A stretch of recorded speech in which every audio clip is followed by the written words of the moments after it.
The funeral parlor was filled with the scent of lilies and the quiet murmur of people sharing memories of my father, Thomas Davis.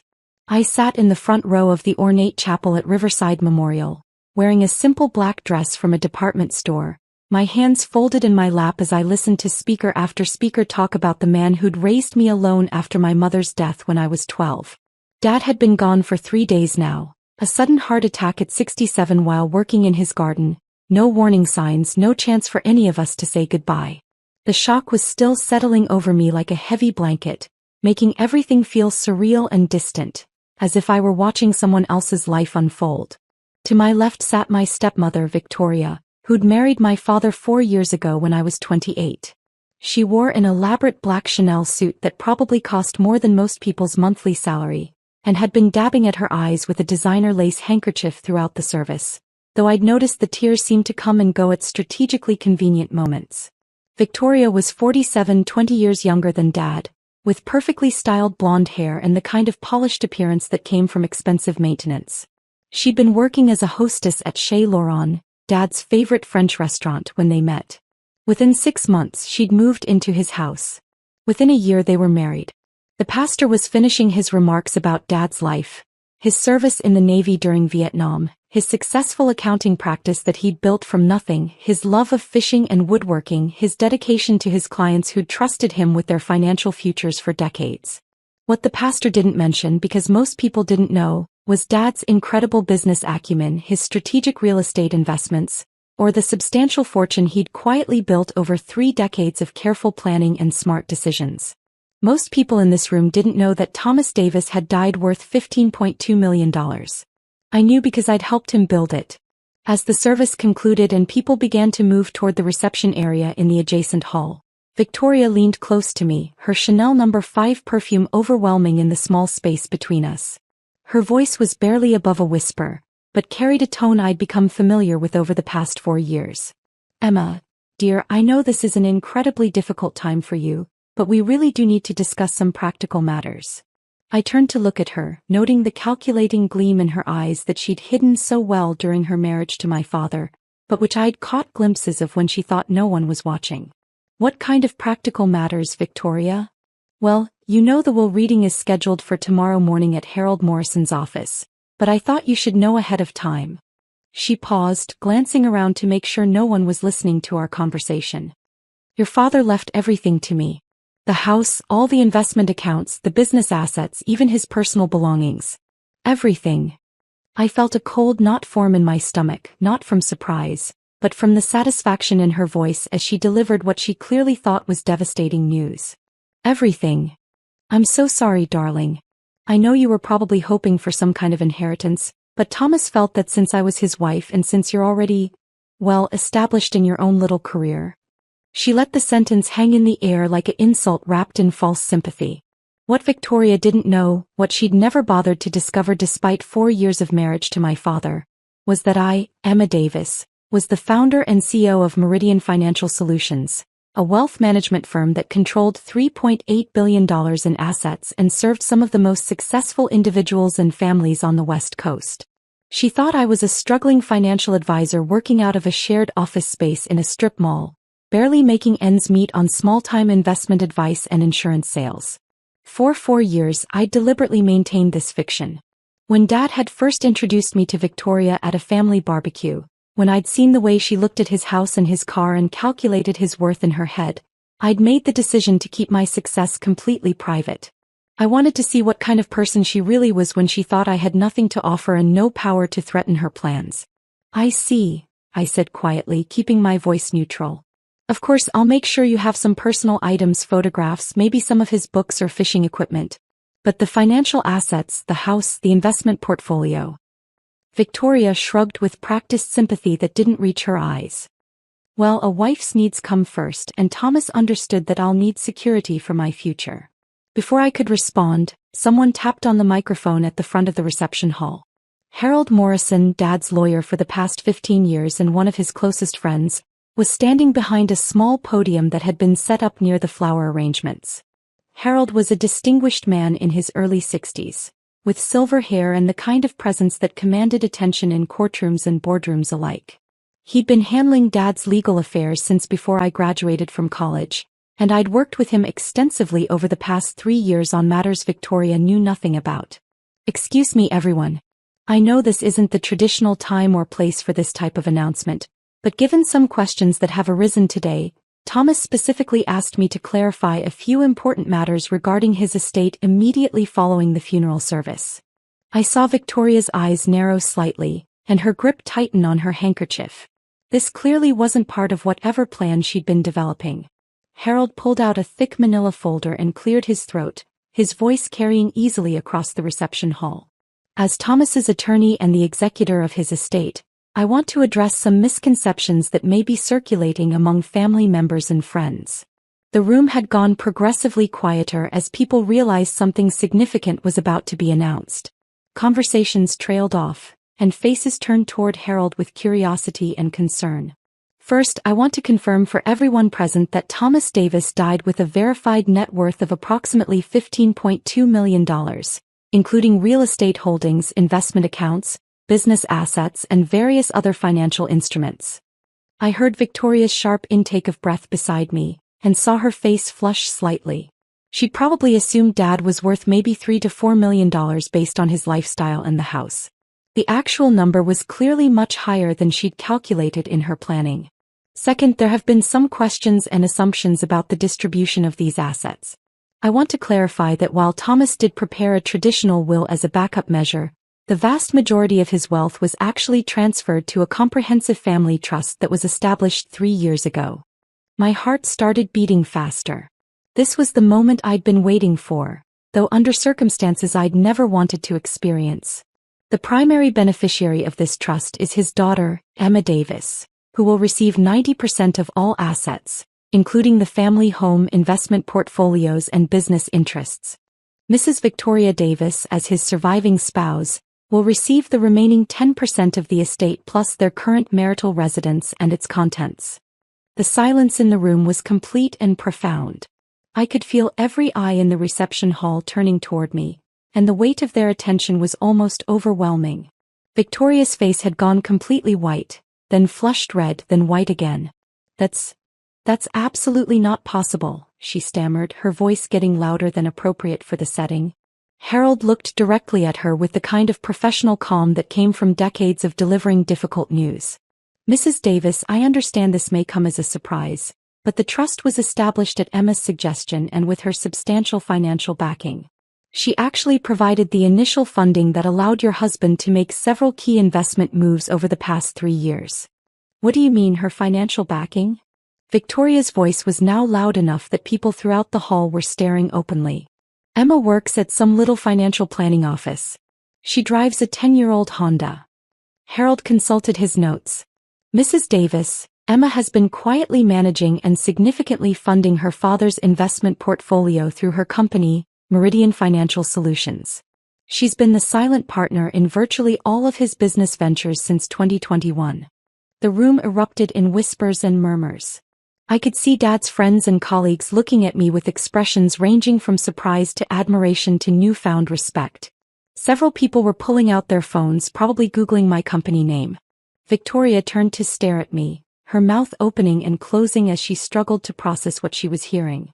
Emma, what is he talking about? This is some kind of mistake. Some kind of joke.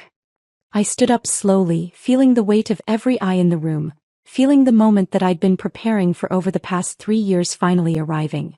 Victoria, it's not a joke. I'm not a struggling financial advisor. I run a wealth management firm that controls $3.8 billion in assets. That's completely impossible. I've seen your apartment. I've seen your car. I've seen how you dress.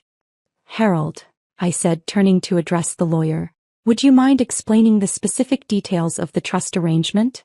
Harold nodded and pulled out another document from his folder. Certainly. 3 years ago, Emma approached her father with a comprehensive business proposition.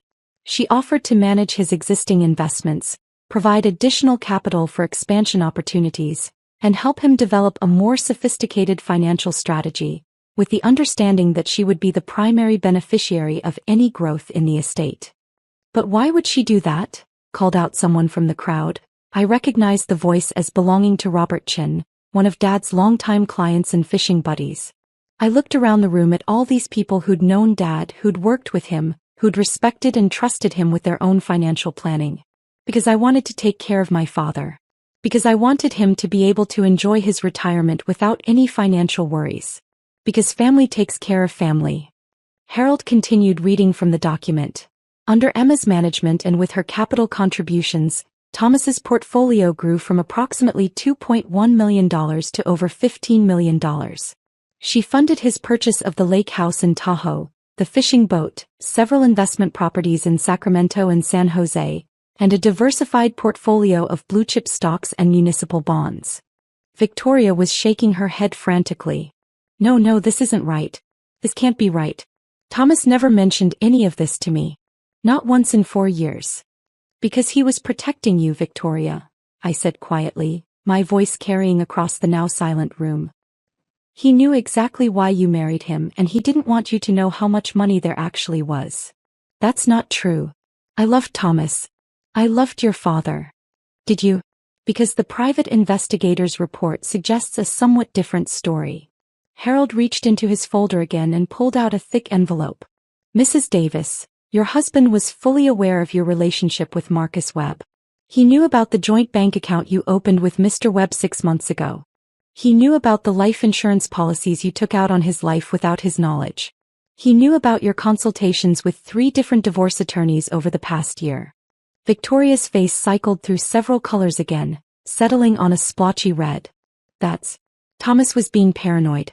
He was imagining things. Those were just... What were they, Victoria? I asked, my voice remaining calm despite the anger building in my chest. Because the financial records show you've been systematically moving money into accounts Dad couldn't access.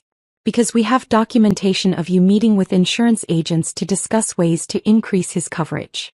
Because we have recordings of you telling Marcus Webb that you wouldn't have to wait much longer for your payday. The crowd was listening with complete fascination now, the funeral atmosphere entirely forgotten in the drama unfolding before them. I could see people taking notes on their phones, probably planning to share this story for years to come. Emma, Victoria's voice was desperate now with an edge of panic that she couldn't quite control. Even if some of this is true, I'm his legal wife. I have rights. I have legal standing. You can't just cut me out. You're absolutely right. You do have rights and Dad made sure those rights were respected. You get 10% of the estate, which amounts to approximately $1.5 million, plus you get to keep the house and all its contents. Additionally, Dad's life insurance policy, which he maintains separate from the trust, leaves you an additional $500,000. But that's nothing compared to the $13.7 million that I'm inheriting? You're absolutely right. It's not even close. Harold stepped forward again, consulting yet another document. There's one final matter that needs to be addressed publicly, Mrs. Davis. Your husband also asked me to inform you and everyone present that he was aware of the forged documents you submitted to Kellerman and Associates in an attempt to have his will altered. Victoria's carefully maintained composure finally cracked completely. This is absolutely insane. This is character assassination. You can't prove any of these accusations. Actually, we can. I pulled out my phone and showed her the screen, which displayed a paused video feed. Dad had security cameras installed in his study 6 months ago, after he noticed documents had been moved. We have footage of you going through his files, photographing important papers, and meeting with that attorney in Phoenix who specializes in contesting wills and challenging estate plans. The room was dead silent now. Even the catering staff had stopped their work to listen to the confrontation unfolding. We also have phone records showing regular communication between you and Marcus Webb, including several calls made from Dad's house while he was at doctor's appointments. We have bank records showing the gradual transfer of funds from joint accounts to accounts in your name only.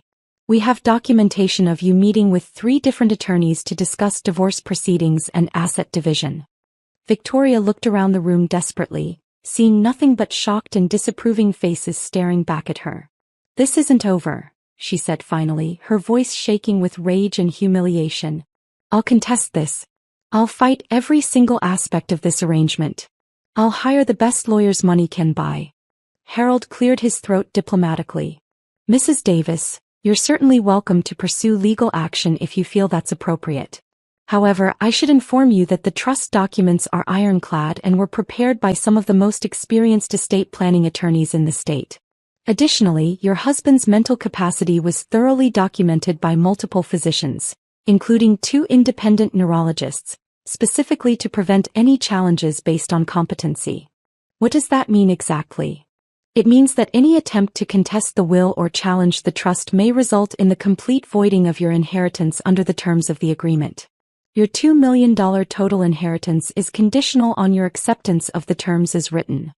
Victoria stared at Harold, then at me, then around the room full of people who now understood exactly what kind of person she was and what kind of scheme she'd been planning. Fine, she said finally, her voice cold and brittle. Fine. But I want absolutely nothing to do with this family anymore. I want nothing to do with any of you. That's entirely your choice to make, I replied calmly. But Victoria, Dad really did love you despite everything he discovered about your plans. Despite the betrayal, despite the deception, despite the fact that you were planning to leave him. He wanted to make sure you were taken care of financially. That's the only reason you're getting anything at all. She gathered her expensive purse and began walking toward the exit, her designer heels clicking sharply against the funeral parlor's polished floor. She paused at the door and turned back one final time. Emma, I have to ask you something. What's that? How long have you known? About my relationship with Marcus, about the insurance policies, about my plans to contest the will? About your plans to challenge the will and your meetings with divorce attorneys? About 6 months. About your relationship with Marcus Webb? About a year. About your real reasons for marrying Dad and your intentions from the very beginning? From the moment I met you. And you said nothing? You let this charade continue for 4 years. I was hoping I was wrong about you. Dad was hoping the same thing. We both wanted to believe that you might actually learn to love him for who he was. And when you realized you weren't wrong, we started documenting everything. We started protecting the assets. And we started planning for exactly this scenario. Victoria stared at me for a long moment, and I saw something like genuine regret flash across her face before it hardened again into resentment. You know what the really crazy part is, Emma? If you just told me who you really were, if I'd known about your money, your success, your company, I might have actually tried to be a real stepmother to you. No, Victoria. If you'd known about my money, you would have tried to manipulate me the same way you manipulated Dad. The difference is I would have seen it coming. She left without another word, and the room slowly began to return to something resembling normal conversation levels as people processed what they'd just witnessed. Harold approached me with the trust documents and several other legal folders. Emma, I'm genuinely sorry this had to happen today of all days. I know your father would have preferred to handle this privately. Dad wanted it this way, Harold. He said if something happened to him, he wanted Victoria to understand the consequences of her choices immediately, in front of witnesses, so there could be no misunderstanding about the facts. And the business assets? Your father's accounting practice? What are your plans for those? I looked around the room at Dad's colleagues and former clients, people who'd trusted him with their financial futures and respected him for his integrity and business judgment. Dad's accounting practice will continue operating under the same name. I'll hire a qualified CPA to manage the day-to-day operations, but I want to maintain all of his existing client relationships and honor the commitments he made. And his real estate investments will be folded into Meridian's portfolio. Dad and I had been planning to make our business partnership public eventually anyway. This just accelerates that timeline. What about the lake house and the boat? I'll keep them. Dad and I spent some of our best times together at Lake Tahoe. I'm not ready to give that up. Over the next 2 hours, as the reception continued, people approached me with condolences, questions about Dad's business dealings, and expressions of amazement about the revelations they'd just witnessed. Several of his long-term clients expressed interest in working with Meridian Financial Solutions, having been impressed by the dramatic growth of Dad's portfolio under my management. My father's best friend and longtime fishing partner, Robert Chin, pulled me aside near the end of the reception. Emma, I have to ask you something that's been bothering me. Of course, Mr. Chin. Why did your father marry Victoria if he knew what she was really like? If he suspected her motives from the beginning? I considered the question carefully. Because he was lonely after being widowed for so many years, and she made him feel young and attractive again. Because he thought maybe if he gave her financial security and genuine affection, she might learn to care about him as a person. And did she? Do you think she ever really cared about him? I think she cared about him more than she expected to, and definitely more than she wanted to. But not enough to stop planning for his death. Not enough to be faithful to him. Not enough to choose love over money when it came down to it. Do you think he was happy during those 4 years? Yes, I do. Because he knew I was successful and financially secure, so he didn't have to worry about my future. Because he knew his legacy would continue through me and through the business we built together. Because he spent his last few years enjoying life instead of working constantly and worrying about money. And do you think he suspected how this would all play out? I think he hoped Victoria would surprise us. I think he wanted to believe she was better than her actions suggested. But yes, I think he knew exactly how this day would go. As I drove home that evening in my modest Honda Civic, the same car I'd been driving for 8 years, kept deliberately to maintain my cover, I thought about the phone call Dad had made to me 6 months earlier. Emma, sweetheart, I need to ask you something important, and I need you to be completely honest with me. Of course, Dad. What's on your mind? If something happens to me, a heart attack, an accident, anything sudden, will you be okay? Financially, emotionally, in every way that matters. Dad, I'll be absolutely fine. More than fine. You know that. Good. Because I need to know that whatever Victoria does, whatever she tries to take, whatever legal challenges she might mount, you'll still be completely secure. What do you mean? What kind of challenges? I mean, I think my wife is planning to become my widow sooner rather than later, and I think she's been planning it for quite a while. The conversation that followed had led to the trust arrangement, the security cameras, the private investigator, and months of careful documentation. Dad had spent his final months quietly gathering evidence of Victoria's betrayal while also setting up comprehensive safeguards to protect both of us. He'd also spent those months teaching me about his client relationships, his business philosophy, and his long-term vision for the accounting practice he'd built over 30 years. The irony wasn't lost on me. Victoria had married Dad thinking she was securing her financial future by attaching herself to a successful but modestly wealthy man. She'd planned and schemed to maximize her inheritance from someone she assumed was worth maybe $3 to $4 million at most. What she never realized was that she'd actually married into a family worth hundreds of times more than she'd imagined. If she'd been genuine, if she'd actually loved Dad and proven herself trustworthy, if she'd tried to build a real relationship with me, she would have eventually inherited everything alongside me. Dad had even mentioned the possibility of updating the trust to include her more substantially if she proved herself over time. Instead, her greed, deception, and betrayal had cost her a fortune she'd never even known existed. 2 weeks later, Victoria moved out of Dad's house and relocated to Phoenix with Marcus Webb. She took her $2 million total inheritance and vanished from our lives entirely, though Harold heard through legal channels that Marcus had convinced her to invest most of the money in a series of get-rich-quick schemes that had promptly failed. I kept Dad's house for several months, spending weekends there going through his belongings, deciding what to preserve and what to donate to charity. In his study, hidden behind a false back in his desk drawer, I found a letter addressed to me in his careful handwriting. My dearest Emma, if you're reading this, then Harold has done his job and Victoria has learned that actions have consequences.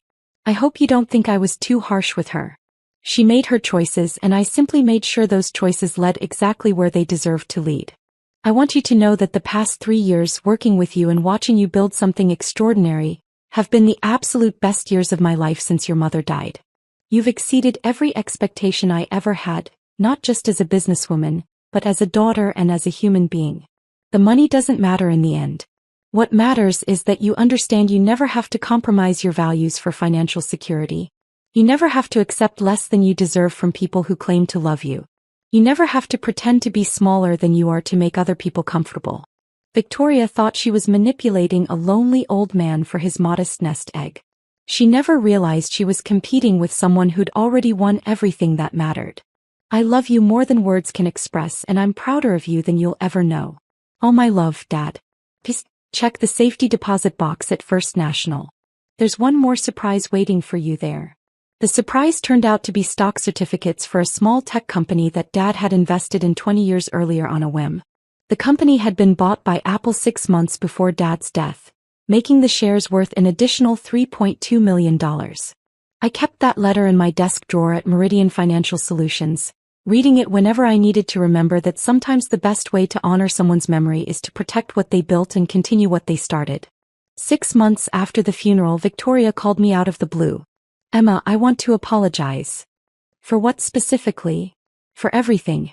For underestimating you, for what I did to your father, for being so greedy and short-sighted and stupid." "Victoria, Dad forgave you before he died. That's why you received anything at all from his estate." "I know. And I wanted to tell you that Marcus left me. He took most of the money and disappeared to Mexico with some woman he met online." "I'm sorry to hear that happened to you." "Are you really? Are you actually sorry?" I considered the question seriously. "I'm sorry that you're experiencing the consequences of trusting someone who only wanted your money. I'm not sorry that you're learning what it feels like to be used by someone you thought cared about you." "That's fair." "Emma, can I ask you something else?" "What?" Do you think your father would forgive me if he knew how genuinely sorry I am now?" "Dad already knew you'd be sorry eventually. That's why his final gift to you was the chance to learn from your mistakes with enough money to start over completely if you choose to do so wisely." "What do you mean?" $2 million is enough to live comfortably for the rest of your life if you're smart about managing it. It's enough to build something real and meaningful if you're willing to work for it and make good choices. What you do with that opportunity is entirely up to you." Victoria was quiet for a long moment. "Emma, would it be possible? Could I maybe work for your company somehow? I'm good with people when I'm not being manipulative, and I understand now what real financial planning looks like." I thought about Dad's letter, about second chances and the difference between justice and mercy, about the possibility of redemption even for people who'd made terrible choices. "Send me your resume, Victoria. Take some courses in financial planning and get proper certifications. Show me that you've learned something from this experience. Let's see what you've actually learned and whether you're capable of change. You'd really consider hiring me? After everything I did?" Dad believed people could change if they genuinely wanted to. I'm willing to give you the chance to prove him right. 3 months later, Victoria sent me a resume along with certificates from a financial planning program and a heartfelt letter explaining what she'd learned about herself and her priorities. I hired her as a junior associate, with the understanding that any hint of her old behavior would result in immediate termination. She turned out to be an excellent employee, hardworking, honest, and surprisingly good at helping clients understand complex financial concepts. 6 months later, I promoted her to senior associate. A year after that, she became one of our most trusted client advisors. Sometimes the best revenge isn't punishment. Sometimes it's giving someone the opportunity to become better than they were, knowing they might not take it but hoping they will. And sometimes the greatest inheritance isn't money or property or investments. It's the knowledge that you never have to pretend to be less than you are to earn someone else's love, and that the people who truly matter will see your worth regardless of what you appear to own.